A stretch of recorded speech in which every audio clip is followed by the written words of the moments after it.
விழும் பொழுதெல்லாம் எழு.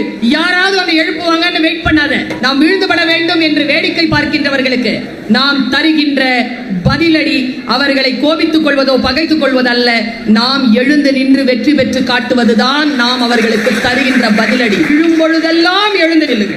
Don't share your emotional weakness to anybody. சில கல்பிரிட்ஸ் இருப்பாங்க, அது நம்ம கூடயே இருக்கும், நமக்கு தெரியாது, அது நம்மளை பயன்படுத்தும். அதனால don't share your emotional weaknesses to anybody. ஒரு பிரயோஜனம் இல்லை. அவனுக்கு அது என்டர்டெயின்மெண்ட் உனக்கு தெரியாது.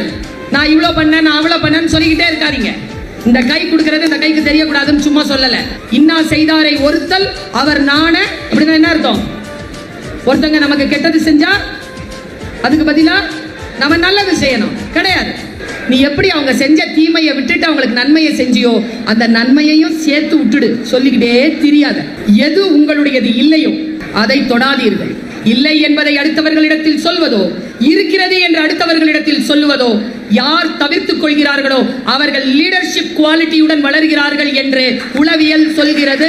பெற்றோர்களுக்கு சொல்கிறேன், கணவன் மனைவி பற்றிய குறைபாடுகளை, உங்கள் குழந்தைகள் பற்றிய குறைபாடுகளை அடுத்தவர்களிடத்தில் பகிர்ந்து கொள்ளாமல் இருங்கள். அதுதான் நீங்கள் குடும்பத்திற்கு தருகின்ற மிக அடிப்படையான மரியாதை.